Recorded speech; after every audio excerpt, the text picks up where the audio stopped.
Qual é o tema de sábado? Só tá o nome do Júlio. Tem que ver no celular.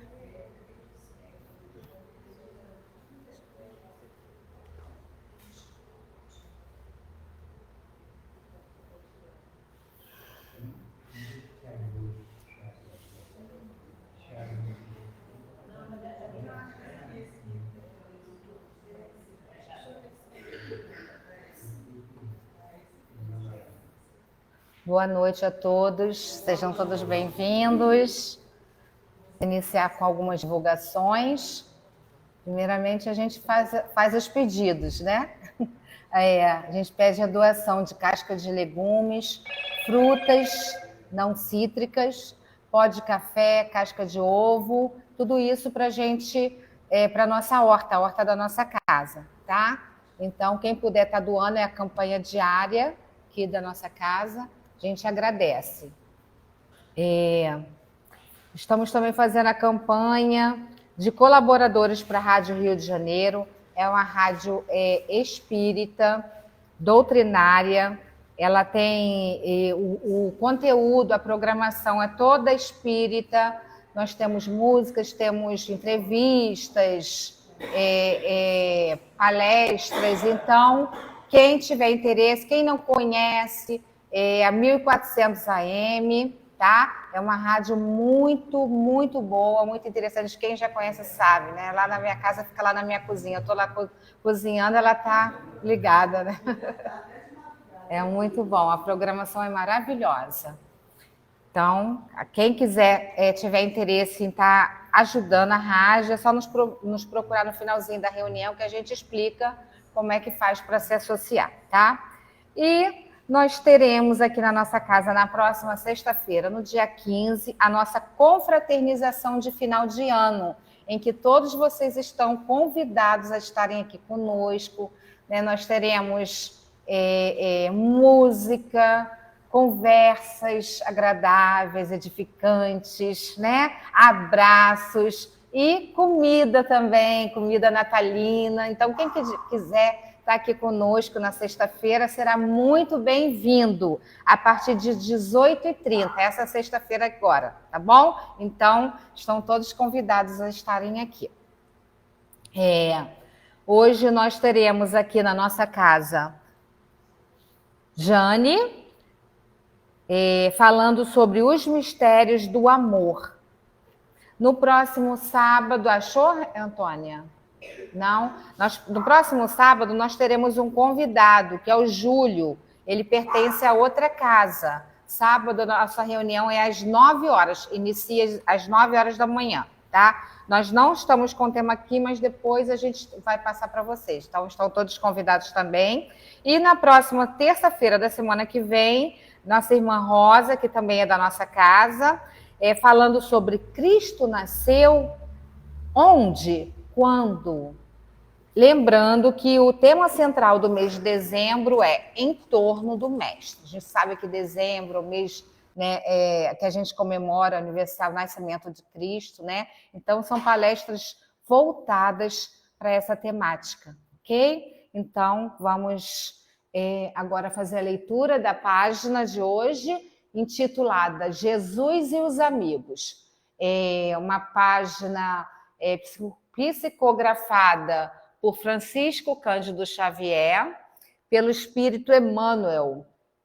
O livro é Caminho, Verdade e Vida, capítulo 86. Ninguém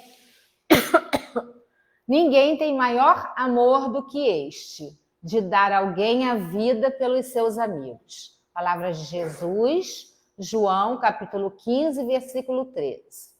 Na localização histórica do Cristo, impressiona-nos a realidade de sua imensa afeição pela humanidade.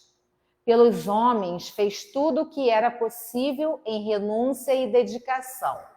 Seus atos foram celebrados em assembleias de confraternização e de amor. A primeira manifestação de seu apostolado verificou-se na festa jubilosa de um lar. Fez companhia aos publicanos, sentiu sede da perfeita compreensão de seus discípulos. Era amigo fiel dos necessitados que se socorriam de suas virtudes imortais. Através das lições evangélicas, nota-se-lhe o esforço para ser entendido em sua infinita capacidade de amar. A última ceia representa uma paisagem completa de afetividade integral. Lava os pés aos discípulos, ora pela felicidade de cada um. Entretanto, ao primeiro embate com as forças destruidoras, experimenta o mestre o supremo abandono. Em vão, seus olhos procuram a multidão dos afeiçoados, beneficiados e seguidores. Os leprosos e cegos, curados por suas mãos, haviam desaparecido. Judas entregou-o com um beijo. Simão, que lhe gozara a convivência doméstica, negou-o 3 vezes. João e Tiago dormiram no horto. Os demais preferiram estacionar em acordos apressados com as acusações injustas. Mesmo depois da ressurreição, Tomé exigiu-lhe sinais. Quando estiveres na porta estreita, dilatando as conquistas da vida eterna, irás também só. Não aguardes teus amigos, não te compreenderiam. No entanto, não deixes de amá-los, são crianças, e toda criança teme e exige muito. Graças a Deus. Então vamos fechar nossos olhos, elevar nossos pensamentos a Jesus e a Deus nosso Pai, rogando, Senhor, a sua presença entre nós nesta noite. Te pedimos que envolva-nos, a cada um aqui presente, encarnado e desencarnado. Envolva também nossos irmãos que estão acompanhando a reunião conosco nesse instante. Que eles também possam sentir a sua luz, o seu amor nesse instante. Abençoa a nossa irmã Jane, que estará trazendo a mensagem da noite. Que ela possa ser intuída pela espiritualidade amiga, mentor espiritual desta casa. Abençoe todos os trabalhadores, Senhor, da tua seara. Envolve cada um de nós. Envolve esta rua, os moradores desta rua, deste planeta. Que possamos estar sempre atentos aos seus ensinamentos. Possamos estar atentos, vigilantes em nossos pensamentos e em nossas atitudes. E assim te pedimos a permissão para darmos por iniciada a reunião da noite de hoje. Fique conosco, Senhor. Graças a Deus. Então, nós convidamos a Jane para fazer o estudo da noite.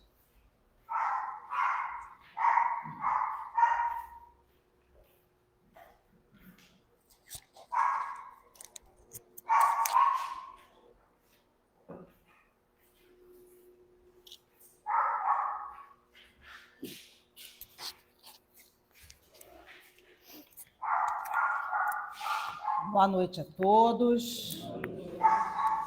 Eu já fiquei bastante emocionada com a página, né? Porque é uma lição assim tão grave, né? Tão séria, tão real, tão presente, né? Quando fala de Jesus e os amigos, e de nunca deixarmos de amá-los, mesmo que como crianças exijam muito e não nos compreendam, não compreendam as nossas decisões de alguns momentos. Então, sempre Jesus, sempre o mestre, sempre o modelo, sempre o guia. Então, nesse mês, desse livro que nós estamos estudando, em torno do mestre Vinícius. São 3 livros, na verdade. nas pegadas do mestre, em torno do mestre, e um outro que eu nunca me lembro agora o nome.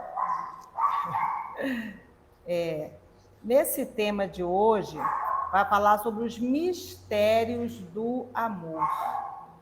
O que será que há de tão misterioso no amor?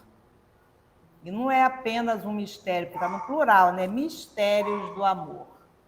E nessa página, Vinícius vai nos falar de pelo menos 3 desses mistérios.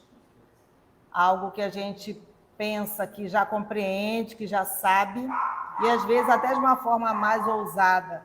A gente acha até que já usa, já sabe tão bem, já se apropria tanto, que já é parte do dia a dia, e de repente nos vemos decepcionados conosco mesmo, por nem percebermos ainda a complexidade do que vai ser dito. Então, nessa página, Vinícius começa nos lembrando aquela passagem que Jesus nos diz um mandamento. Quando ele fala assim, este é o meu mandamento. Qual é o mandamento de Jesus? Qual é o mandamento de Jesus? Exatamente esse mandamento. Ele nos fala que vos ameis uns aos outros, né? Amai-vos uns aos outros. E aí, Paulo, depois que tem a sua estrada de Damasco, que encontra-se com a verdade, com a realidade desse amor divino, que num primeiro momento é tão forte, tão brilhante, que chega a cegá-lo, e quando ele de imediato pergunta, né, o que Jesus queria que ele fizesse, naquele momento em que ele também encontra o mestre, ele também faz uma admirável definição de amor. Ele fala que o amor é o vínculo da perfeição. Não tem perfeição, não tem virtude que não seja vinculada ao amor, que não tenha como base o amor. Então, todas as virtudes que nós vamos conquistando ao longo da nossa caminhada, ao longo das nossas experiências, têm por base necessária e obrigatoriamente o amor. É dessa forma que Paulo nos fala. Ele fala, não há virtude que no amor não se contenha, ou melhor, que dele não dimane. Então, todas as virtudes vêm do amor. Então, é nessa página ali, esse mandamento, João que anota no capítulo 15, no versículo 12. Hoje não quer... Está conectado ali, aquele quadradinho, Antônia? Do outro lado. Aquele azulzinho, tá? Tá? Normal? Então, deixa eu ver aqui, pode ser uma questão de pilha. Questões de ao vivo.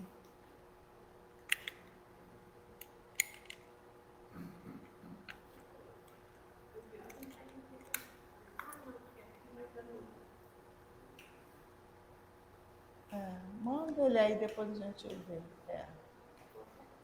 Foi muito, peraí. Ah, tá.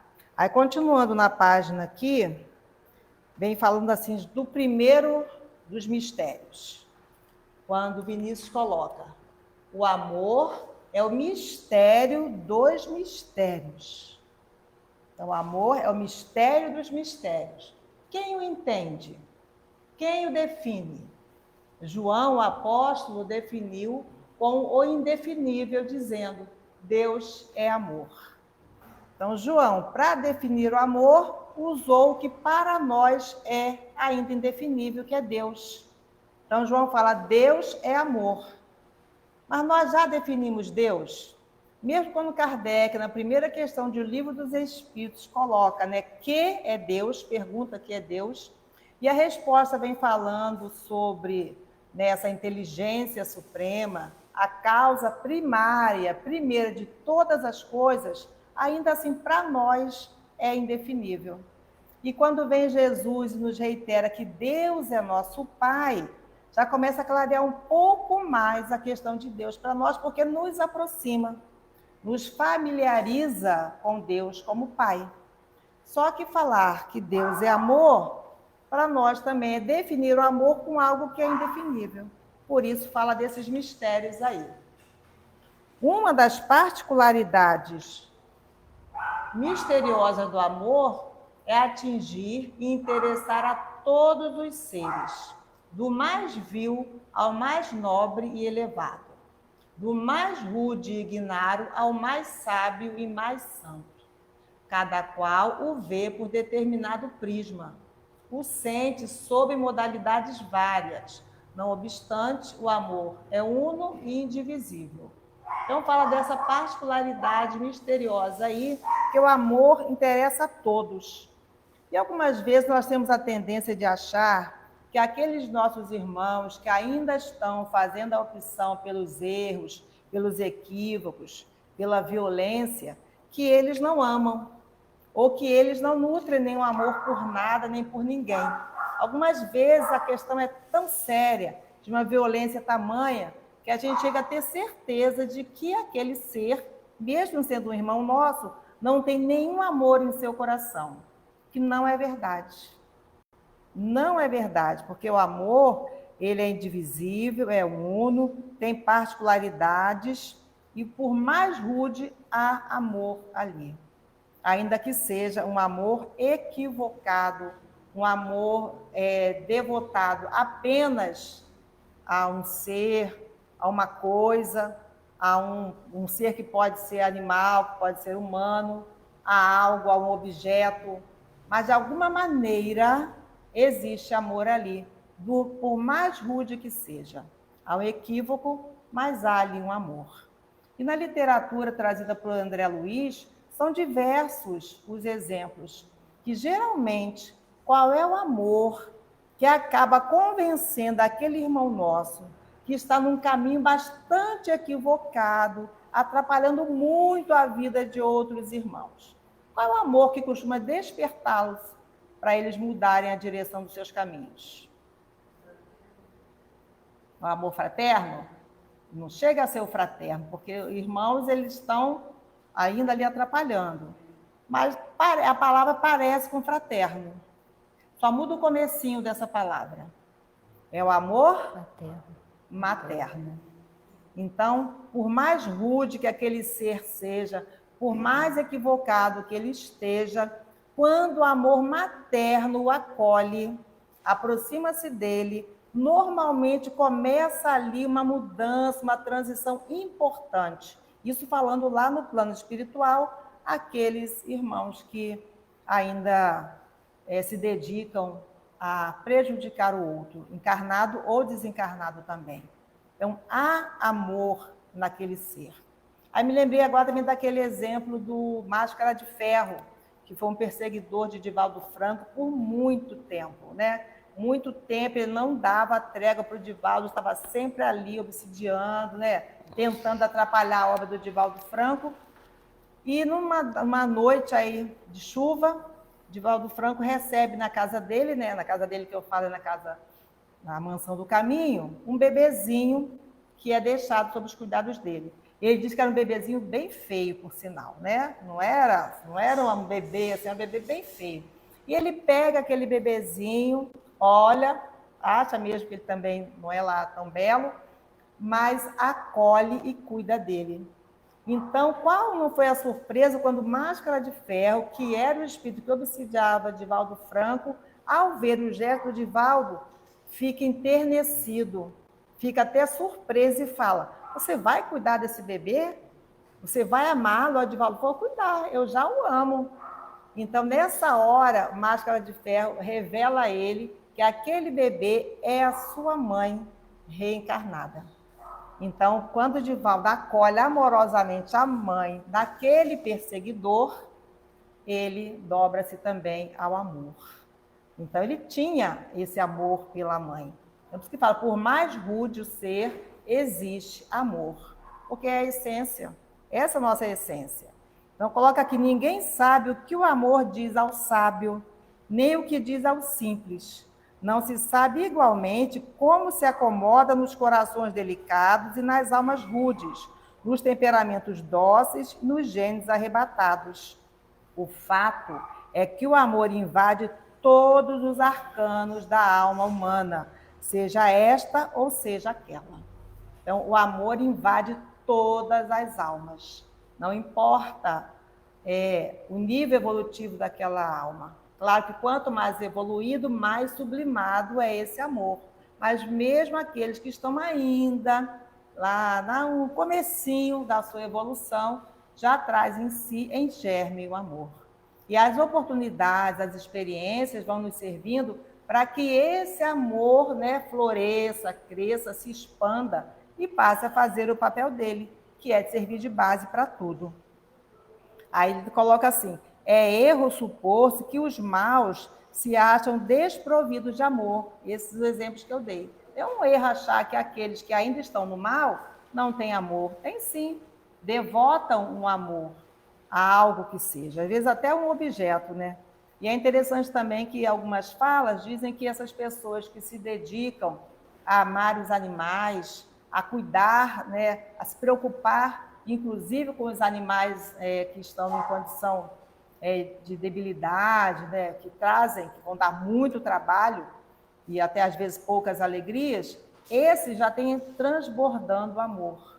O amor transborda, que ele ultrapassa esse amor somente na mesma escala humana. E aí transborda para os animais também e para outros seres, para as plantas, né? Transborda para outros seres.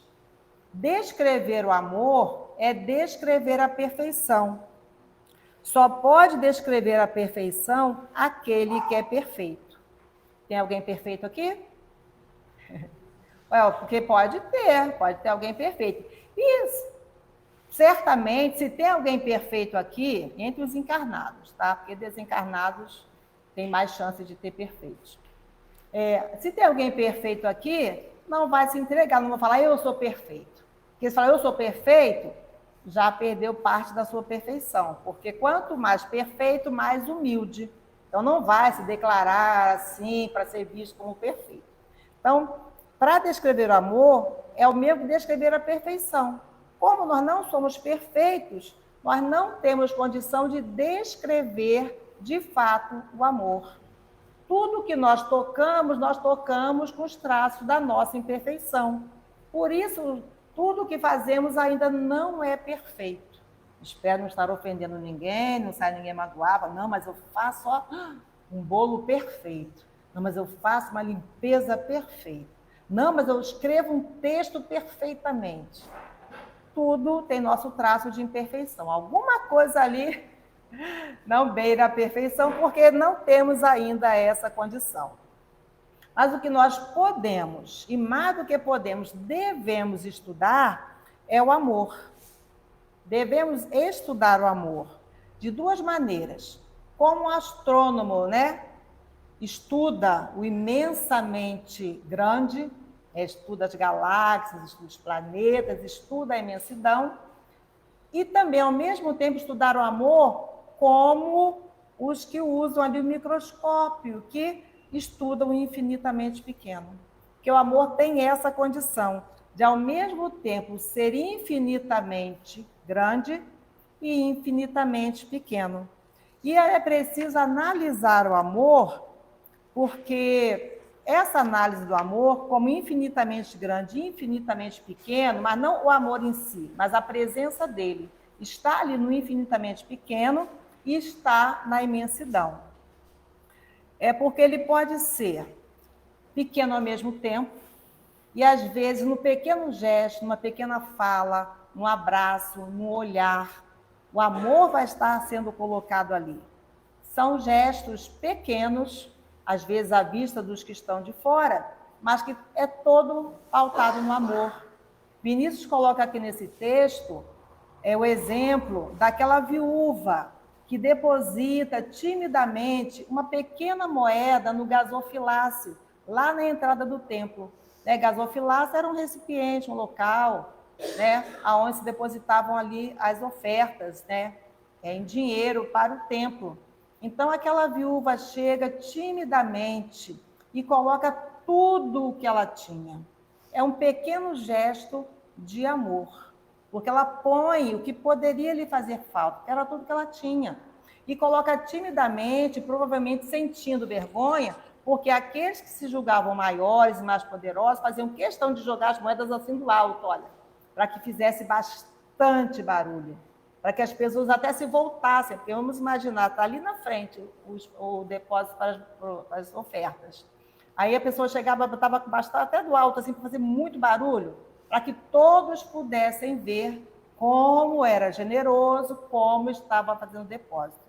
Então chega aquela viúva e timidamente coloca ali a moedinha.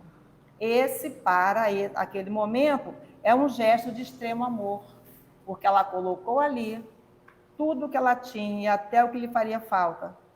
E nessa hora, Jesus, que não perdia nenhuma oportunidade para nos ensinar, fala que ela foi quem fez o maior depósito naquele dia. E é claro que isso serviu de espanto. Como é que pode? Quanto valeria aquela moeda? Para ela valia tudo. Ela dava do que poderia lhe fazer falta. Os outros davam do que estava sobrando. E a intenção dos outros era aparecer, era fazer-se grande entre aqueles, fazer-se reconhecido. Então, ela era um pequeno gesto de extremo amor. E tem gestos de amor que são tão gigantescos que não conseguem ser vistos naquele momento, naquela história. E ele cita aqui o gesto de amor de Jesus, que precisou de mais de 2000 anos para que fosse visto e até reconhecido. Não podemos falar por todos, né? Mas a grandeza do amor de Jesus, da sua vida, da sua experiência, só ao longo de muito tempo depois é que começa a ser reconhecido como um gesto de verdade, de amor. Desde o seu nascimento, né, na manjedoura humilde, desde a sua experiência na vida, na família, trabalhando na carpintaria com o pai, mesmo tendo uma vivência, uma experiência totalmente simples, quando ele vai ao templo, né, está conversando com os doutores da lei, todos os seus gestos aparentemente simples eram tão grandiosos em amor que só puderam ser vistos milênios depois do ocorrido. Agora mesmo, ali, ainda estou emocionada até agora por conta da página, porque cada parte que foi falando ali, das exigências que nós lá, naquela época, fizemos, né, a Jesus, a maneira como não compreendemos, como não o seguimos, como não apoiamos as ideias do Pai trazidas e vividas por Ele, tudo aquilo ali, naquela época, não era visto como um gesto de amor. Aí agora, né, mais de 2000 anos depois, nós não conseguimos ainda nem precisar a imensidade desse amor de Jesus. Então, por isso que aqui é colocado que nós vamos precisar, né, de telescópios, de aparelhos ultramodernos para perceber a grandiosidade do amor de Deus em toda a sua criação e também microscópios para ver ali no infinitamente pequeno todo um gesto de amor também. Então, é uma outra questão do mistério do amor, de ao mesmo tempo ser infinitamente grande e infinitamente pequeno. Eu acho que aqui eu tinha isso escrito aqui, né? Ali o primeiro exemplo da viúva e aqui o segundo exemplo da sublimidade deslumbrante. Quando fala ali, ó, somente o lobrigamos, já conseguimos ver, no conjunto de uma vida inteira, formando um todo tão grande e tão deslumbrante que só de longe pode ser admirado. Tal é o amor de Jesus Cristo. Mas não é assim. Tem coisa que a gente precisa se distanciar, crescer, ir para longe para poder enxergar. Especialmente quando nós estamos imersos, mergulhados naquilo ali. Então, nós mergulhados nesse amor divino, precisamos crescer, expandir, né? Distanciar para poder enxergar onde nós estávamos muitas vezes. Então, essa é a natureza do amor. A natureza do amor é genuinamente espiritual. Sem embargo, surge frequentemente da materialidade, como a aurora desponta das trevas. Então, a natureza do amor é espiritual. Só que ela surge muitas vezes na materialidade, porque é passo a passo, é experiência a experiência. Então a essência do amor é espiritual. Mas os nossos gestos, as nossas vivências de amor vão se revelar pela materialidade. Isso pode parecer, né, que é algo contraditório, mas não. É mais um desses mistérios do amor, né? É mais um desses mistérios do amor. Ser espiritual, mas ser percebido na materialidade. Aí fala, e não será essa particularidade mais um dos seus mistérios? Certamente. Mais um dos mistérios de amor é esse. Ser espiritual, mas revelar-se de forma material. Então, por isso o convite também não é para que a gente se afaste das experiências materiais. Não é que a gente desdenhe toda a materialidade da experiência física que nós estamos vivendo, mas que nós consigamos extrair dali qual é a essência, porque são ferramentas, as questões materiais são ferramentas para que a gente avance espiritualmente, porque o amor é de natureza espiritual, porque seria menos difícil, talvez, nós ficarmos, né, reclusos, não nos envolvermos com as questões materiais, não nos envolvermos com as questões legais de onde nós estamos. Seria omissão, não seria amor. Seria perder a oportunidade. Porque algumas vezes a gente fala assim, puxa, eu seria um ser muito melhor se isso não me acontecesse. Eu seria um ser muito mais feliz se eu não tivesse que enfrentar, né, matar um leão por dia. Se eu pudesse me recolher, pronto, eu vou para um lugar onde ninguém vai me perturbar hora nenhuma. Aí sim eu seria um ser muito melhor, muito mais feliz. Mas não é essa a proposta. Espiritual é a essência do amor. Mas para provar essa essência, precisaremos vencer a materialidade. Fazer bom uso dos recursos materiais que nós trazemos. Sejam eles, né, de natureza, aqueles que a gente fala, né, dos mais ricos, dos que estão em posição de comando, dos que têm muitos bens materiais, ou seja, aqueles que estão sendo desafiados a viver com muito pouco, né? Aqueles que estão sendo desafiados a diariamente lutar passo a passo, momento a momento, dificuldade a dificuldade, para vencer, para conseguir manter-se materialmente vivo, né? Manter-se encarnado, inclusive. Então, esse é mais um dos mistérios do amor. Ser genuinamente espiritual, mas frequentemente se utilizar da materialidade. Então, esse é mais um dos mistérios que o amor apresenta aqui. Aí vamos falar do altruísmo, né? Amor é altruísmo. Altruísmo é o oposto do egoísmo. Não obstante, é comum vermos o amor no egoísmo e o egoísmo no amor. Paradoxo, né? Coisas que são antagônicas? Não, outro mistério. Então, o amor é altruísmo, mas é comum vermos muito egoísmo no amor. Um exemplo ali. Haverá amor menos suspeitoso que o materno? Todavia, esse afeto, como todo amor nascido da carne e do sangue, é cheio de egoísmo. Então, às vezes, a gente não quer admitir isso, né? Mas esse amor materno é cheio de egoísmo também. Quantas vezes nós atacamos o outro para defender os nossos? Quantas vezes, né, esse amor é extremamente egoístico, o amor materno, e tem gente que até fala, então não é amor, é egoísmo. Ou é amor ou é egoísmo? Não tem altruísmo nenhum nisso? É fase, né? Tem gente que nem admite, diz que não é amor. Será então egoísmo? Aí fala aqui, que o egoísmo, como é que vai ser egoísmo? Se ao mesmo tempo esse amor materno é capaz de doar-se, e doar-se de maneira extrema pelo ser amado. Não parece contraditório? Como é que pode ser egoísmo e não ser amor, se é capaz de fazer uma doação, pelo outro que ama? Vou fazer uma coisa simples às vezes, né? Quando nossos amores estão aí na fase da infância, os primeiros dias, então, começa a trocar a noite pelo dia, né? Passa o dia inteiro dormindo e a noite toda acordado, quando não está compreendendo ainda a dinâmica do planeta.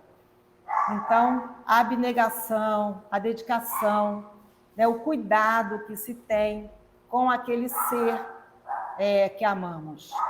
Pode ser egoísmo? Há egoísmo aí. Não há perfeição, porque nós não somos perfeitos. Mas é o amor que ainda traz em si egoísmo, que fala assim, se não fosse amor, se fosse egoísmo, teria que se admitir que eu tenho um egoísmo bom. Gente, não tem egoísmo bom.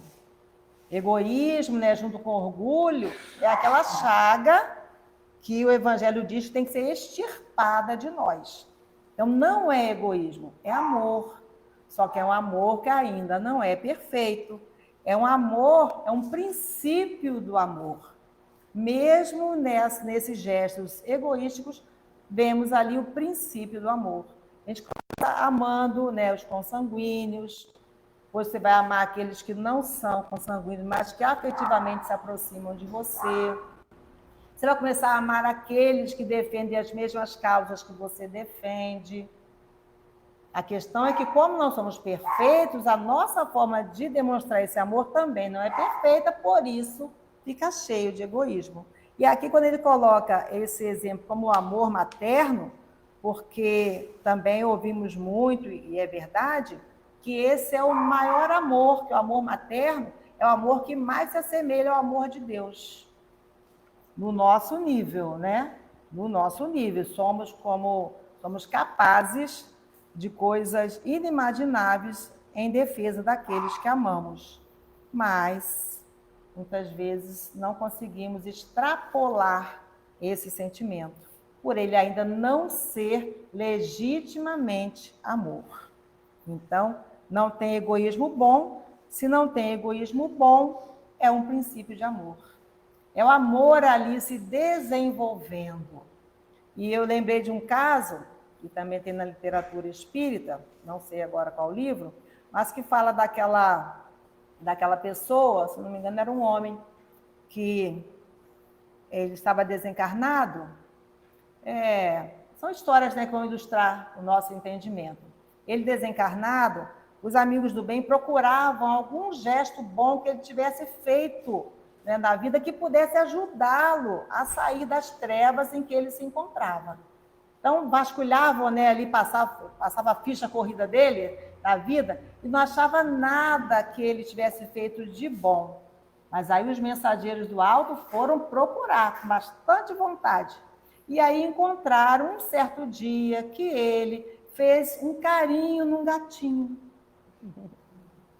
Imagina, você atravessar uma experiência encarnatória inteira, o seu único gesto de amor ter sido um carinho num gatinho que você fez. Pois aquele carinho ali no gatinho foi o suficiente para abrir uma brechinha para que ele pudesse ser ajudado de alguma forma ali no plano espiritual. São histórias para a gente tentar compreender a importância do amor, do afeto, do carinho. E tem também aquele outro caso de um rico que desencarna e que ele fica bem triste porque ele fala, nunca fiz o bem, né? O que é que vai ser de mim? Eu não tenho nada nem ninguém que possa interceder. Aí ele vê que estão chegando ali umas gotinhas, algumas luminosidades de alguém fazendo uma prece por ele. E ele mesmo se espanta, não é possível, ele não era bem visto, não era querido. Quem estaria fazendo essa prece por mim? Aí ele fala, aí falam para ele que foi um dia em que ele ofereceu um pão a um órfão. Aí ele lembra, eu deveria saber todos esses nomes, tá? Mas eu não sei. Os nomes não sei, mas sei o conteúdo da história. Questões de pessoas imperfeitas ainda, né? Então, aquele pão que ele ofereceu àquela criança órfã um dia, nem foi assim um oferecimento com tanta amorosidade. Aquele que recebeu o pão é quem pedia por ele. Gratidão, ele tinha gratidão. E foi tão importante esse gesto dele, que foi a capacidade, foi o que fez com que ele planejasse uma nova reencarnação e esse menino, que agora já era um homem, um ferreiro, o recebe como filho. Então, nenhum gesto de amor, nenhum gesto de bondade se perde. Na lei divina, nada se perde. Nenhum gesto, nenhum pensamento, nenhuma atitude, tudo isso é contabilizado aí na nossa experiência reencarnatória. Então, esse amor materno, que ainda não é recheado de altruísmo, mas de egoísmo, é um princípio de amor.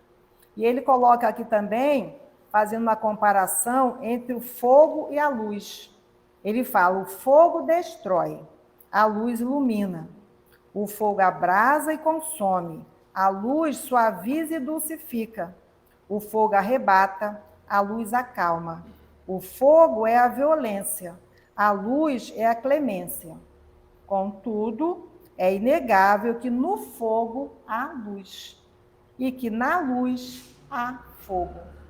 Então, são esses entrelaçamentos mesmo que vão dando sentido a tudo que acontece. Então, quando a gente fala também, né, como nós ainda não somos perfeitos, nós temos em germe essa perfeição. E as nossas experiências que vão fazendo com que isso floresça, com que aconteça em nós a perfeição. E nesse crescimento é que o amor vai se fortalecendo, vai surgindo verdadeiramente em nós. Então ele fala, não condenemos, portanto, o amor sob todos os aspectos em que se nos apresente. Neste mundo, tudo é imperfeito. Neste mundo. Né? O planeta Terra é um mundo de expiações e de provas. Então, é um mundo onde tudo é imperfeito. Porém, através das imperfeições, caminhamos para a perfeição. Então, é através das imperfeições que começam a nos incomodar que nós começamos a transformação para a perfeição. Enquanto não nos incomoda, enquanto estivermos satisfeitos com a imperfeição, com o egoísmo, com atitudes que não são as melhores, não temos como mudar. Mas quando isso começa a nos incomodar, de alguma maneira, é o momento exato da transformação. Então, Paulo, quando nas suas peregrinações, quando nas suas experiências, as vozes do céu, né, os espíritos que o acompanhavam, falaram para ele que se desenvolve a fortaleza justamente nos momentos de fraqueza. Então, nos momentos de fraqueza é que a fortaleza se desenvolve. Aí Paulo falava assim nas suas cartas. Ele falava assim, quando me sinto fraco, estou forte. E não é assim mesmo? No momento de fragilidade nosso, é que nós conseguimos forças que depois, gente, eu não sei de onde eu tirei aquelas forças. Eu não sei de onde que eu tirei força para superar naquele momento ali, que era de extrema fraqueza, que era de extrema fragilidade. Mas nos momentos de maior fragilidade é que nós tiramos a força, que nós nos fortalecemos até para sair daquela condição que está ali. Que a lei é de progresso, a lei nos impulsiona a buscarmos sempre o melhor, a avançarmos sempre. Deixa eu ver se eu botei alguma coisa aqui. Ali ainda lembrando do amor materno, né? Então, quando Paulo compreende essa realidade, ele passa a valorizar aqueles momentos em que ele se sentia extremamente fraco. Aí ele recomenda aqui, gravemos apenas isto em nossa mente, de modo indelével. O amor é a vida. Sem amor, ninguém vive. Viver é amar. Então, simplesmente o fato de viver é gesto de amor. Então, sem amor, ninguém vive. Ninguém vive sem amor, porque é a própria essência da vida. Nós fomos criados por Deus pela sua vontade. E a vontade de Deus significa amor. Né? Então, a vontade de Deus significa amor. Essa é a base da nossa criação. Então, quanto mais e melhor compreendermos, na relatividade sempre das nossas faculdades. Então, toda a nossa compreensão ainda vai ser relativa. Nós não temos a perfeição ainda para compreendermos perfeitamente. Mais e melhor viveremos. A intensidade da vida está na razão direta da influência do amor. A vida mede-se por grau, como calor. Isso é interessante, né? Que ele fala aqui que a vida mede-se por grau como calor. Não só quanto ao tempo, mas principalmente quanto à intensidade, à profundeza da vida. Então, pode ser que uma vida longa, de muitos anos, seja uma vida rasa, sem profundidade, sem gestos significativos de auxílio. E pode ser que uma vida curta seja profundamente proveitosa. Pode ser que um período curto de vida material seja extremamente proveitosa, tenha uma profundidade, uma intensidade excelente. Isso também nos ajuda um pouco no conforto quando perdemos entes queridos ainda em tenra idade, né? Na infância, na adolescência, aqueles que só chegam fisicamente, por exemplo, até os primeiros anos da vida adulta, mas isso não quer dizer que aquela vida não tenha tido uma intensidade. Eu me lembro de um amigo da minha filha na infância, que eles têm a mesma idade, e ele desencarnou na infância. Eles eram muito amigos, muito amigos. Numa mensagem que ele trouxe, ele falou, pediu à mãe dele que não se desesperasse, que ele viveu o tempo exato que ele precisava viver, que estava planejado para ele apenas aqueles anos de vida que ele tinha. Porque ele tinha uma questão respiratória, ele tinha asma, tinha crises assim de asma, e numa dessas crises ele desencarnou. Então, claro que é uma dor bem grande, é claro que é uma saudade que machuca, né, que dói, mas tem o conforto também. O planejamento dele era apenas até aquela idade ali, que estava tudo certo. Né? Para os que ficam, para os familiares, especialmente para os corações maternos, é uma dor imensa. E é dessa maneira que acontece. Mas a providência divina, que é todo amor, né, que sabe de todas as coisas, a sabedoria popular já fala isso, Deus sabe de todas as coisas, porque Deus é amor, Deus é a perfeição, então é o amor, sabe de todas as coisas, né, e conforta as nossas dores dos nossos corações, quando fala também, né, dessa intensidade aí da vida. Então, cada dia nosso pode ser de intenso amor, de intenso proveito, um dia de doação, um dia de utilidade, a gente já acordar com o desejo e com o pedido de forças para que aquele dia seja proveitoso, para que a gente consiga fazer o melhor ao nosso alcance naquele dia, nas oportunidades que virão naquele dia. Porque as oportunidades podem vir de maneiras dolorosas, de maneiras desafiadoras, mas são experiências para o espírito. Então, tudo isso está previsto nessa lei de amor, né? Então, já partindo para a conclusão, assim se explicam as palavras de Jesus. Eu vim a este mundo para que tenhais vida, e a tenhais em abundância. Daí a procedência do mandamento, aquele que a gente começou falando sobre ele. Amai-vos uns aos outros. Então, é essa vida intensa, em abundância, que Jesus veio para que todos nós tivéssemos. Então, eu vou encerrar colocando aquela música Prece de Amor, ou do Amor, para que a gente possa concluir as ideias desse dia.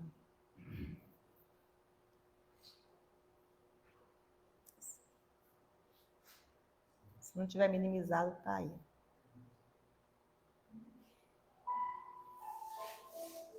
Prece do Amor.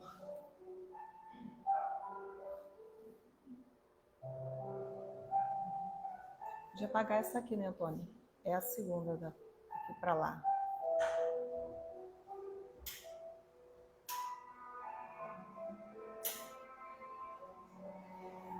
É de Emmanuel.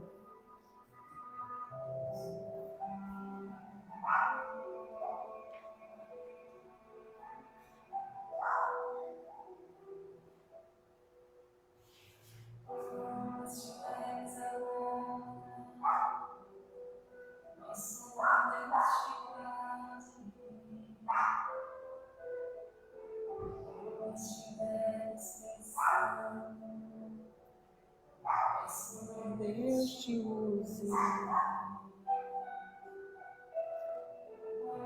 Estivermos na vida, que Deus te ilumine. Quem esteja assim, nosso Senhor te guie.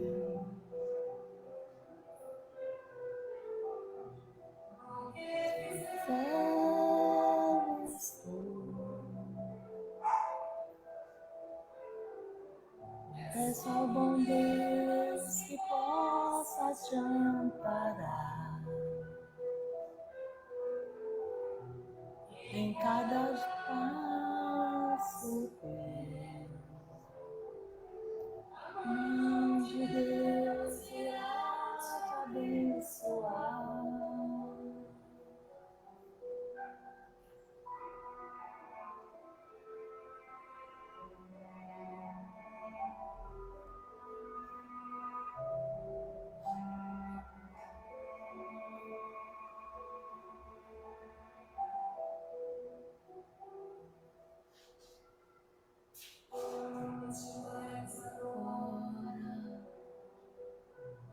Com Deus te guarde,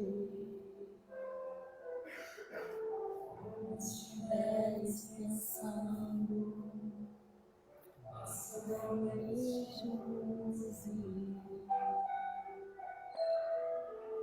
onde te encontra a vida, que Deus te ilumine. Seja assim, nosso Senhor te guie.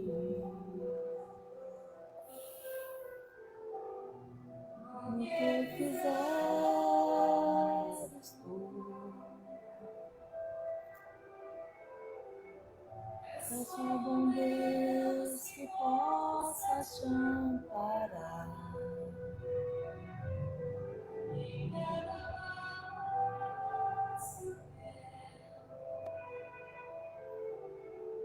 A mão de Deus irá te abençoar.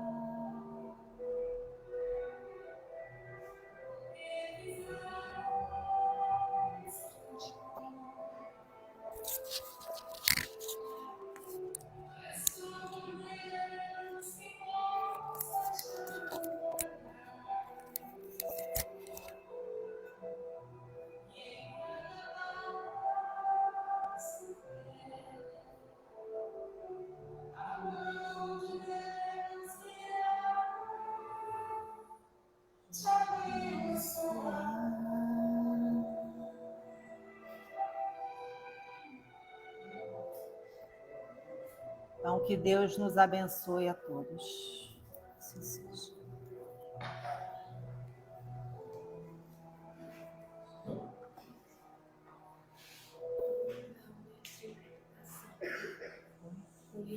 Agradecemos a presença de todos vocês aqui e convidamos a vocês estarem conosco aqui no sábado, a partir de 9 horas. Nós temos outra reunião também aberta ao público e terça-feira que vem também teremos Não, vai ser no sábado. Palestrante, né? Um amigo nosso de outra casa vai estar aqui conosco no sábado. Então, estão todos convidados, tá? Então, nós vamos finalizar nesse momento a primeira parte da nossa reunião. Vamos iniciar o passe. Quem tiver interesse, sentir necessidade de receber o passe, que permaneça aqui no nosso salão, que possamos estar em silêncio, né? Para que nada perturbe a ambiência aqui. Então, nós vamos finalizando, agradecidos ao Pai Maior, a oportunidade do momento, a oportunidade do estudo, do aprendizado com a nossa irmã Jane. Agradecemos a ela por ter nos trazido tão carinhosamente o tema de hoje. Jesus possa ampará-la e toda a sua família. Pedimos também, Senhor, que a sua luz, a sua misericórdia recaia sobre o nosso planeta, possamos estar mais esperançosos nesse finalzinho de ano, que 2024 possa ser um ano melhor, de menos violência, de mais amor, mais tranquilidade, mais segurança, Senhor. Te pedimos pelos nossos irmãos que se encontram adoecidos, que eles possam nesse instante estar recebendo seu remedinho de saúde, de refazimento físico e também espiritual. Nossos irmãos que se encontram sem lar, sem refeições, que eles também possam estar sendo envolvidos nesse instante, Senhor. Possam ter oportunidades melhores futuramente. Aqueles também que se encontram nos presídios, que possam estar recebendo também o seu amparo. Todo o planeta, Senhor, principalmente aquele que está passando por momentos de dor, de aflições,